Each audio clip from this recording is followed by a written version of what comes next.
Mental Health Monday On Radio City Talk. with Mick Coyle. Tackling the stigma. Radio City Talk. Okay, so it's Mental Health Monday. My name is Mick Coyle. I do hope you are well. Thank you for checking us out on the programme today, talking about mental health on the radio. Yeah, we do it every single week. And we also invite you to take part in the programme, email your questions in, tell us your stories, share your experiences. Many, many people do that.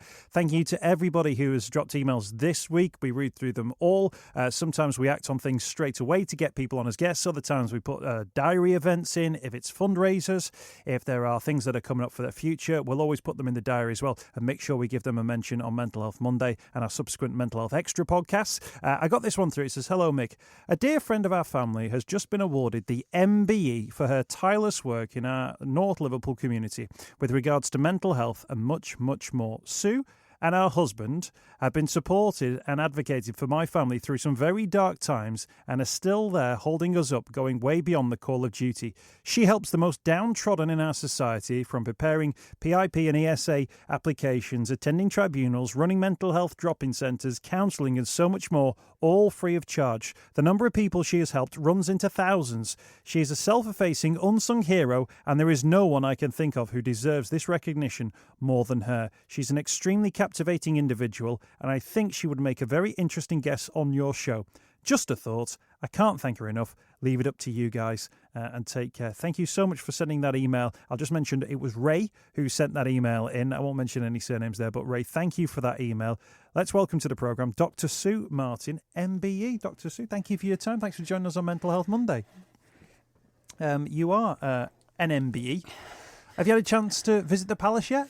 No, we are. Evidently, it takes about 6 months. So you don't buy a summer dress when you get it in the summer. You buy your fur coat ready for the winter. Yes. Excellent stuff. There was so much in the email in terms of the work that you do. You're Dr. Sue. But tell us, how do you view yourself in terms of your official professional status versus everything else you do for the community? That's an interesting one. I basically, at school, I was sort of okay at a lot of things, but not brilliant at most things. I can't draw, I can't sing, I can't do the things that show the outside world who you are. But it took me quite a while, but eventually I began to realise that what I'm good at is making people feel better about themselves. And it's just something I do without thinking about it. People come to see me, and very often they go away thinking, well, maybe I'm not so bad, and maybe I can manage. And I had a lovely upbringing. At the time, you don't think it is. I was through the beatnik era, and I thought my mum was terribly cruel because she wouldn't let me wear black because she thought it wasn't suitable for children. And that was probably the most traumatic part of my childhood when I look back on it. But I realised what a fantastic backing I got. And my dad used to say, "You're as good as anyone and better than no one." And I think that's what I believe. And I don't think it's fair that so many people have a rough deal. And if I can help them, I will. Because why shouldn't I?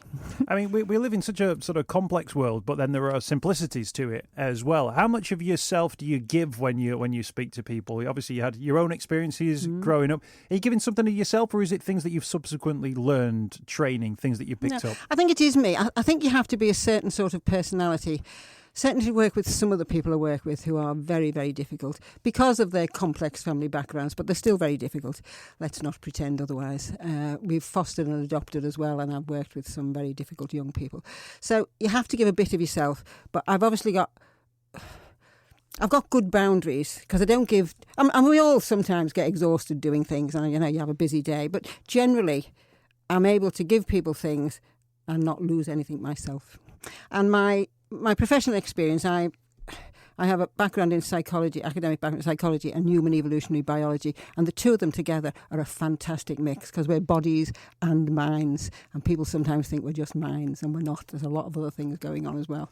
Can I ask you about that? It's interesting you say that, because I was talking about this with somebody, and we were talking about how within the human body there are things in regard to stress and anxiety, which might be evolutionary traits, which basically say if you walk off the edge of this cliff, or if you walk very close to the edge, there is a danger to your life. So naturally, your body kicks in with stress and anxiety. But then when you get things like depression kicking in as well, long-term stresses and anxiety, is that your evolutionary traits that are going wrong, if you like. Is, for instance, depression, where someone might be driven to the point of having suicidal thoughts. Is there something in the evolutionary sort of ways of man and woman that has kicked that in? Well, I sometimes, because I deal with a lot of people with depression, and my husband, it's his favourite subject in the world. He's a world expert on depression. I say to people, it depends on the level of depression. For a lot of depression, people come to me and say, I've got to sort myself out and I should be doing things. And I say, no, depression's a bit like hibernation. Go to bed for a week with an extra duvet.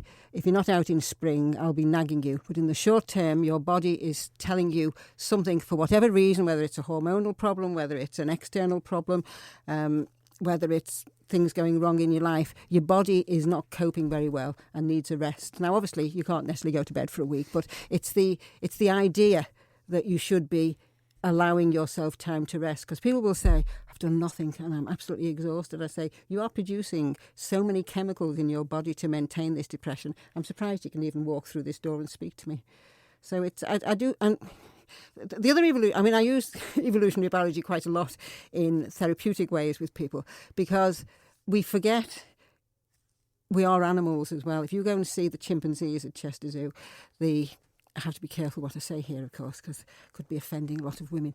If you go and see the chimpanzees at Chester Zoo, the eldest female, who only died relatively recently, was in her 50s, I think, when she died. She had seen about 10 alpha males come and go. She looked like one of those teddies that have got no hair, and you've had, since you were a child. But she had a role in that group, and women always have a role. Life for men can be quite hard, because you're always looking, if you're not an alpha, you're an omega with men.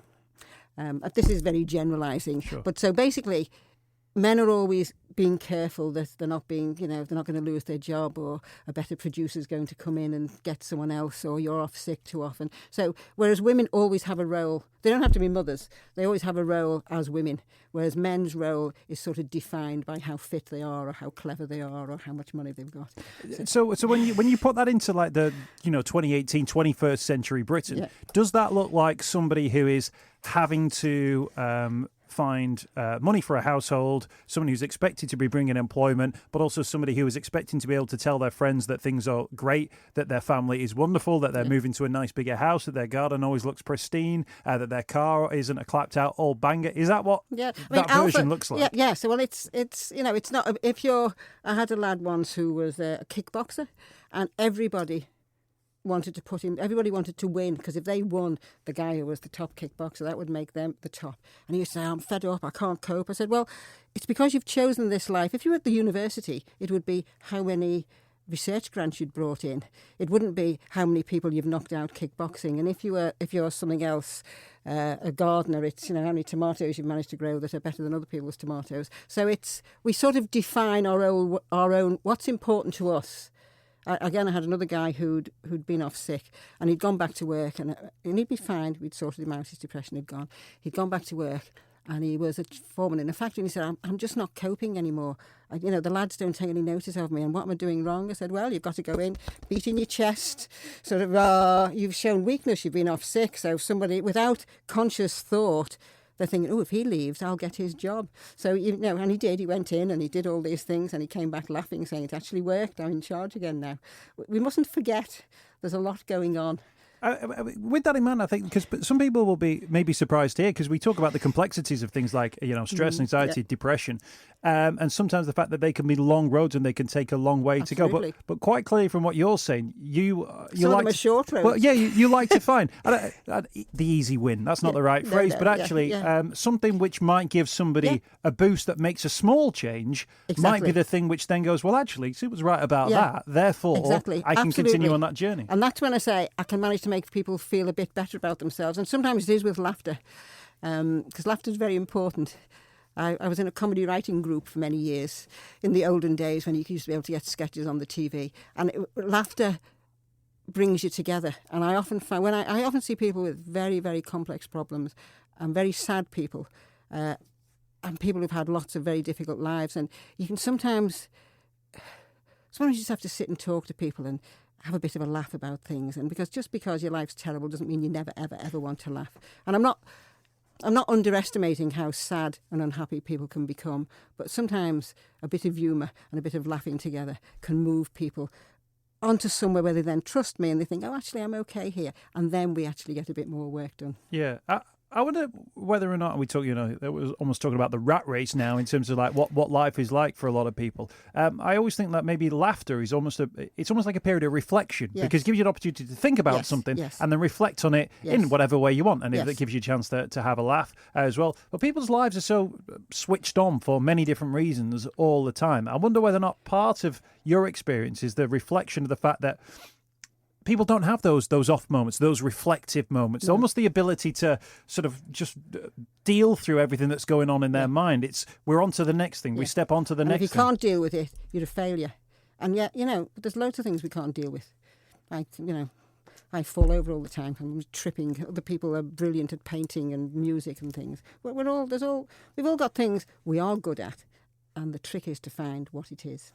Absolutely. The trick is to find your strength. And I actually have a very quick therapeutic way of finding out what people's strengths are, because we've all got strengths. Can we do it now? Well, I can give you some examples. Don't give away all your magic. No. I assumed, I'm a list maker. Now, I assumed that the whole world makes lists. My husband thinks it's the most stupid thing to do, because why make a list when you can actually do the job? But for me, making the list calms me down.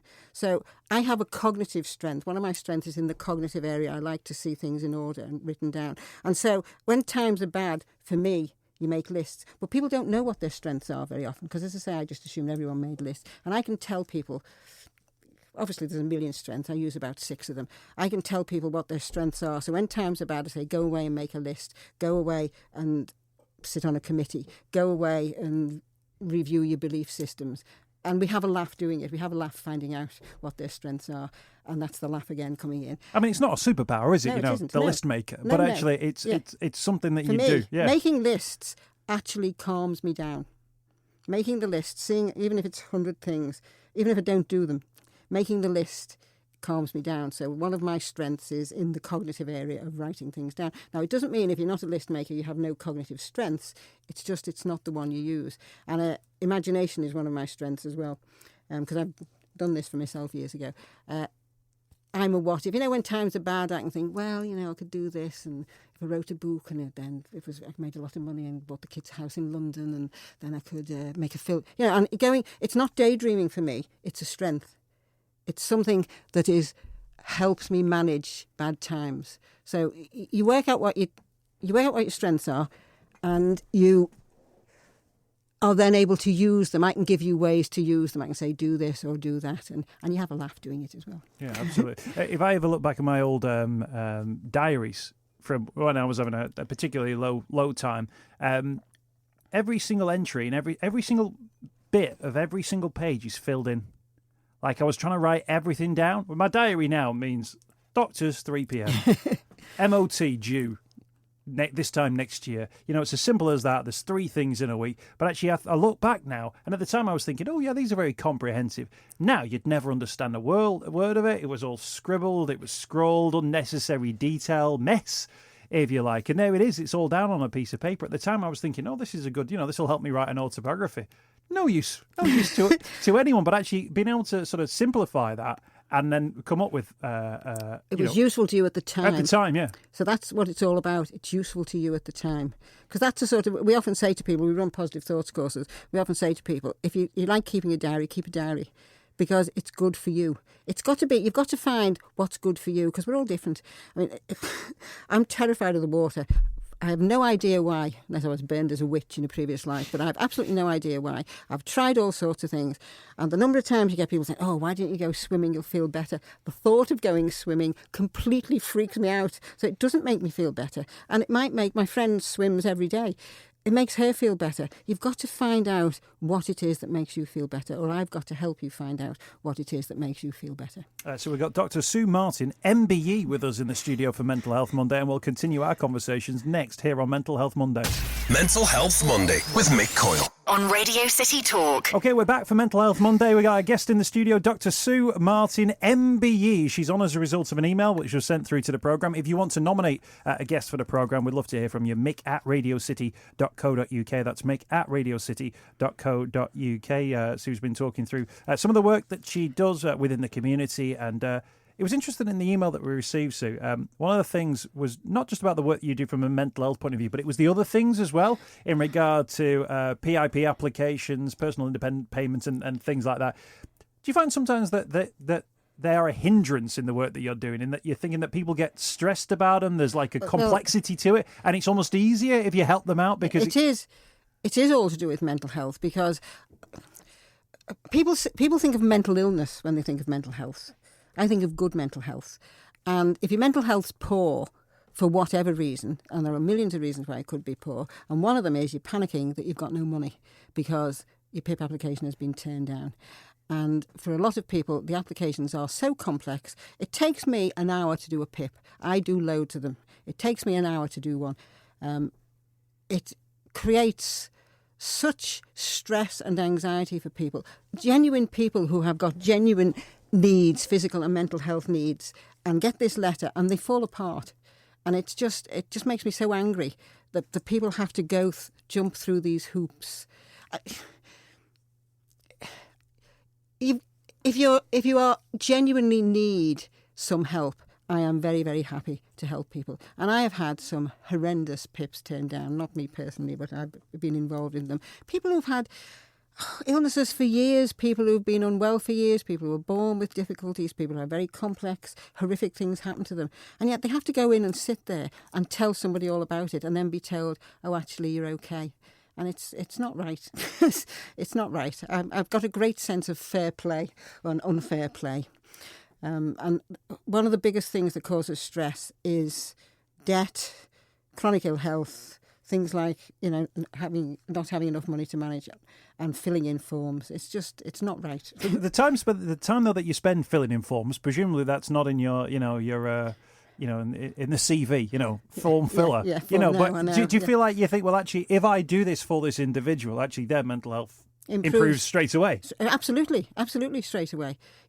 People just come out the other side a different person because they're getting 50 quid a week or something. For bad things have happened to a lot of people. And to make them better, a small amount of money can make a big difference. It's no use saying you don't need money. You don't need it if you've got plenty of it. We all need money. In the email that we got, it says here, the number of people she has helped runs into the thousands. How many people does Dr. Sue Martin MBE meet over the course of a week? Too many to count? Yeah, well, yes. My daughter teaches belly dancing, and she had her belly dancing class came round into the back garden yesterday after the class had finished, and she was laughing, saying, my mum's here. I'm telling you, by the time she's left, you will have told her your life story. She will have solved all your problems, and you'll have, she will have sorted out things you didn't know you need. I do have this effect on people. People tell me things because I listen. Well, I think we're getting the sense of that on the programme today. It also said in the email, and I wanted to ask you about this one, about running drop-in centres, counselling sessions as well.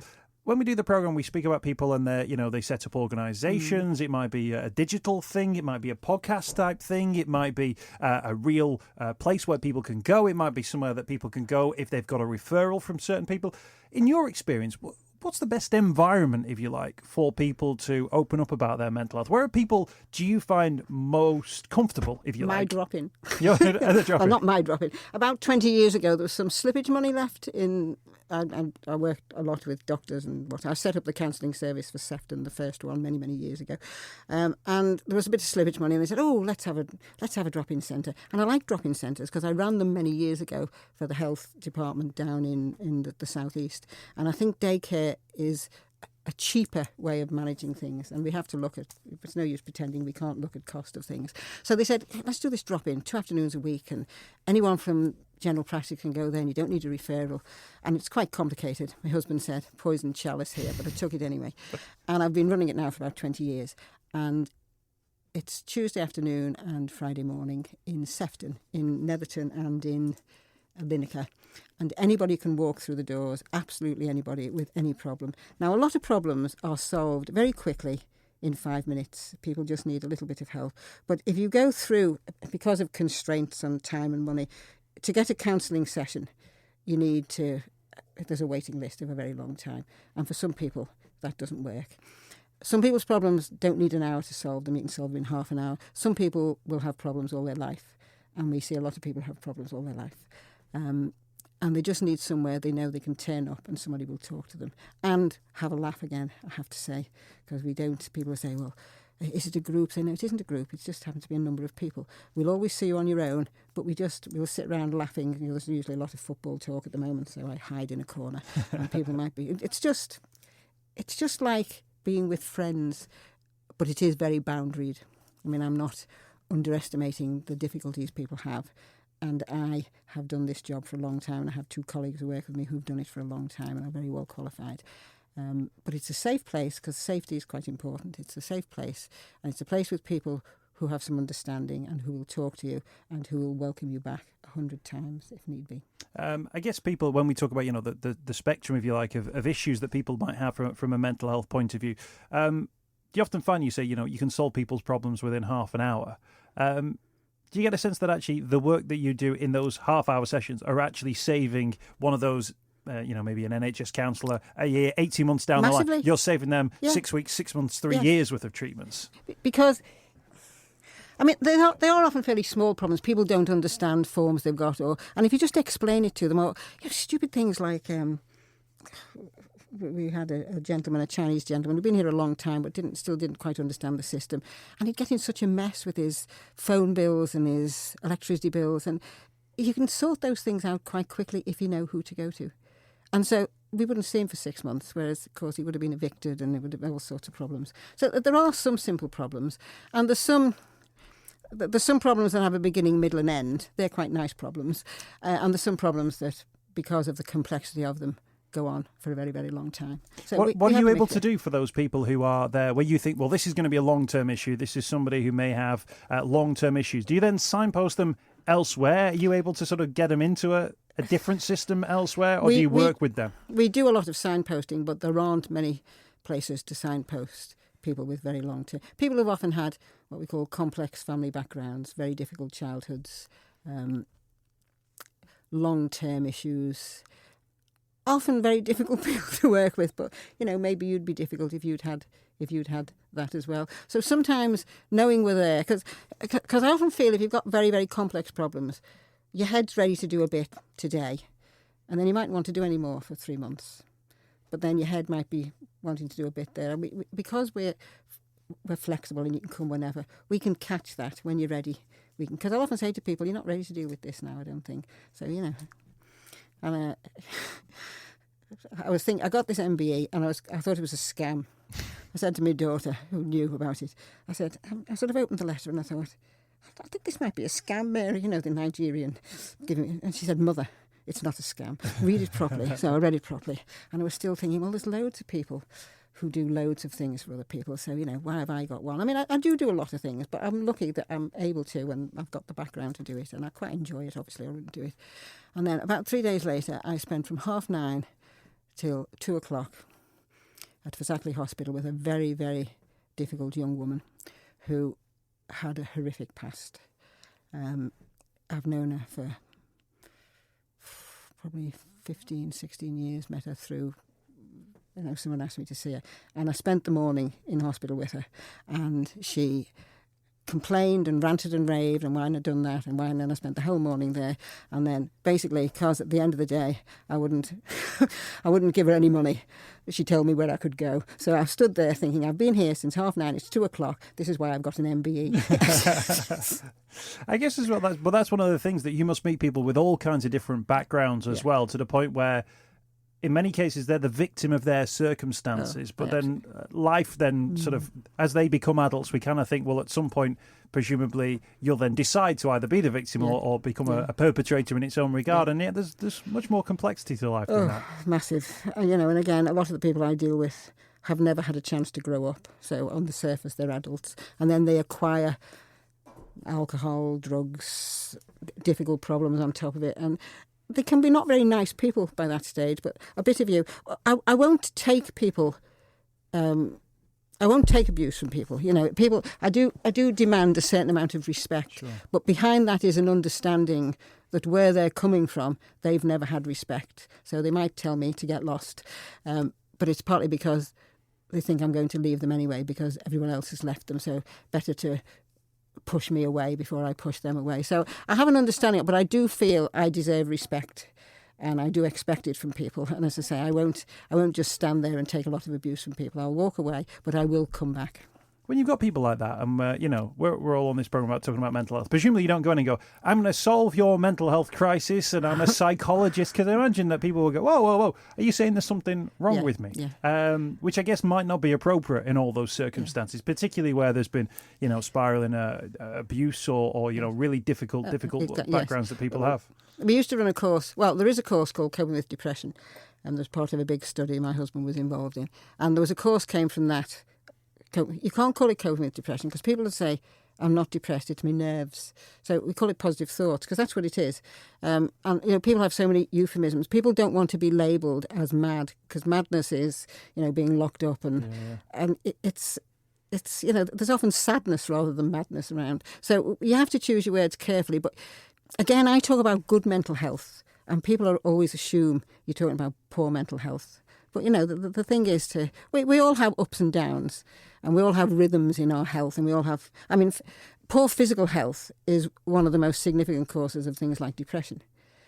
Not having any money. My husband says if I could give every patient who came to me £100, they probably wouldn't be depressed for a lot of the time. And, it's joking a bit, but there's a certain truth to it. If you're worried the whole time about things, but if you haven't had a childhood that was safe and secure and made you feel loved, it's a major disadvantage in moving forward in life. And I did have that, although at the time I didn't realise it. I just assumed that that's what everybody had.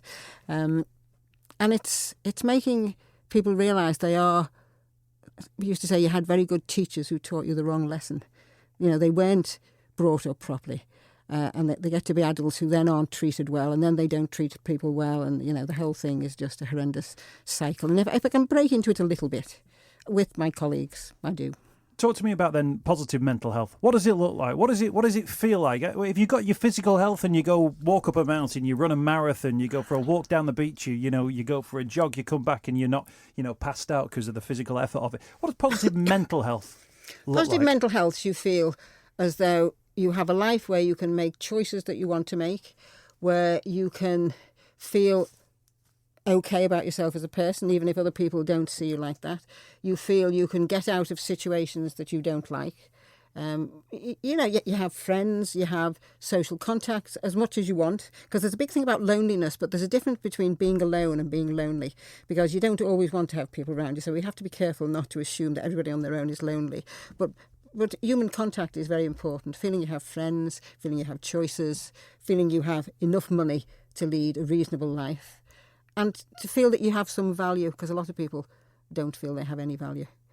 Feeling that you are, like my dad said, you're as good as anyone and better than no one. If you can feel that, you've got good mental health. Absolutely. I guess there'll be a lot of people in life at the moment who feel like, because of the way that life is and the way that things work, money, job, family, homes, rent, bills and everything like that people sometimes get a sense that life is going in one direction and there's not an alternative path, and they can't see an alternative path, either because they've not been shown one in the past, or that they have sort of become so bogged down in what they're dealing with that they're not able to sort of visualise anything differently as well. Can it be as simple as an intervention from someone like yourself to offer something different, to show a path which was previously... Yeah, the showing is quite important because they're also... I was a social worker for quite a long time in Liverpool and various other places, and there's all... and in any of the professions, it's talk about boundaries and what you tell people and what you don't tell people. I don't have any problems. I don't tell people my whole history and my whole life, but I don't have any problems if it's appropriate saying, I had a lot of problems after I had the baby or whatever. You've got to be a real person. You can't be this person who's got absolutely nothing wrong in their lives, because nobody's like that. And yet everything's wonderful and everything's marvellous. And, if only you were like me, you'd be fine. I think it's appropriate, and people will disagree with this, but I don't care, my stage of life. I can share part of things that have happened to me that might have, been distressing if it's appropriate to help somebody realise you can be down there and get up there. And so I think that's quite important. And it's partly, it's not being friends with people, because it's offering friendship but not being friends, if that makes sense. Yeah, it's almost the appearance of the flawed hero. Yes. If you like. Yes. Somebody it's not Superman. No, because no if I am, oh, well, it's all right for you, you've got this, that and the other. It's never always all right for people. You know, there are times when we're all down and, you know, during the day. And part of the other problem is, it's this thing about being happy all the time. It's almost become medicalised. You know, if you're not happy, go to the doctor, take a pill and you'll be happy again. It doesn't work like that. I mean, medication has its place. Yeah. But there's a lot of other things we can do. Can I throw the word love into the mix as well? Is that ever something that's comes to mind when you're speaking to people? We talk about connections, family members, loneliness. That idea that love as an idea that you are part of something, that you have people and people have you, that you have connections with individuals which go beyond, nod of the head and a tip of the hat first thing in the morning. Is that something that you see that? Yeah, and it's also, I mean, people have different belief systems, and if religion is part of your belief system, you've got to work with where people come from. And you can't say, some people you might say, oh, do you go to church and because there's a group there, and other people that would not be that appropriate because for whatever reason it doesn't fit in with them. You've got to be open to, just because I think this is a good idea or a bad idea, you may think it's a good, like the swimming. So you've got to. And I think as you get older, well, you should as you get older, you get more open-minded and aware that there are many paths to the same destination. And you have to work out the paths people are comfy with. You might have to suggest a path that they think they're not comfy with, but you think they might be, or a path they've forgotten about. And it's just finding out about people and finding out what they want, what they've got, and what you can maybe give them that will bring things together. But it is... human contact for most people is very important. I've got grandchildren now, and I just look at them and smile. You know, it's just something about the feeling I get from them. And lots of people have that. Some people haven't got it. So you can't say, oh, if you had grandchildren, you'd be fine, because it doesn't work like that. Dr. Sue, doctor, flawed hero, form filler, therapist, counsellor, and everything in between. You mentioned those drop-in sessions. Do you want to even mention in terms of when they're on and where they're on? Yes, we have on a Tuesday afternoon in the Netherton Feel Good Factory from 12 to 2:30, and on a Friday from 10 till 12 in the Lineker Mission. Once a month. Excellent. Once a month we have to find a new name for it. We just call it over 50 positive thoughts, because we run positive thoughts courses, and we used to call it elderly, and my husband said you can't use elderly. That's even though I'm well in that group. So we have the over 50 positive thoughts the first Monday of the month, unless it's a bank holiday when it's the second Monday. And I've just got a bit of money from CVS in Sefton to run positive thoughts courses. Again, the elderly positive thoughts course starting in September. We'll be probably running sort of 5-week sessions, probably in the Lineker Mission. We're not sure yet. Brilliant. Well, what we'll do is, if people want to find those again, we'll make sure they're all included in the podcast and on our social media as well, so people can find that. You know what people use for over 50s now? Silver. God. And I'm 36, and I'd rather be rainbow. I think. I'm the rainbow years. I'm heading in the silver direction. Dr. Sue, thank you so much for your time. Really appreciate it. That was just an email from somebody you've worked with and has been sort of benefited from the work you've done in the past. Congratulations on the MBE. Good luck. I just say because I'm just thinking of Ray there. I help people, they help me. There is an amazing...